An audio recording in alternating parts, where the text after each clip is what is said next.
ქობულეთის მუნიციპალიტეტში მცხოვრები აფხაზეთიდან იძულებით გადაადგილებული პირებისთვის უფასო სამედიცინო აქცია გაიმართა. ღონისძიება ქობულეთის სამედიცინო ცენტრში ჩატარდა და მას აფხაზეთის ავტონომიური რესპუბლიკის ჯანმრთელობისა და სოციალური დაცვის მინისტრი ბესი კუსიდი დაესწრო. აქციის ფარგლებში ბენეფიციარებს თბილისიდან მოწვეული სხვადასხვა მიმართულების ექიმ სპეციალისტები მოემსახურნენ. მათ ჩაუტარდათ სამედიცინო კონსულტაციები და კვლევები, საჭიროების შემთხვევაში კი შესაბამისი მედიკამენტებიც გადაეცათ.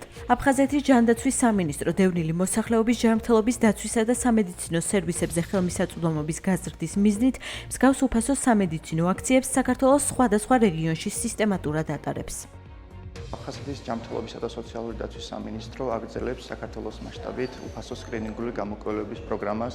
ამჯერად ქობულეთის მუნიციპალიტეტში იმყოფებოდით, სადაც დევნილებს უფასოდ უტარდებათ ექიმების კონსულტაციები და ასევე კვლევები. სამინისტროს პრიორიტეტია დევნილთა დახმარება დაავადებათა ადრეული დიაგნოსტიკისა და პრევენციის მიმართულებით. ჩვენ მომავალშიც გავაგრძელებთ აქტიურად ამ მიმართულებით მუშაობას და მოვიცავთ სრულად საქართველოს. მოხარულები ვართ, რომ კიდევ ერთხელ მოგვეცა შანსი მსგავს პროექტში მონაწილეობის მისაღებად.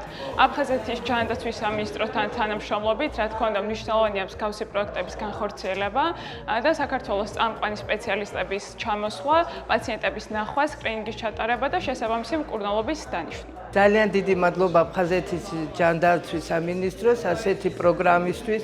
ძალიან მნიშვნელოვანია ჩვენთვის და კარგი იქნება თუ გაგრძელდება მომავალშიც.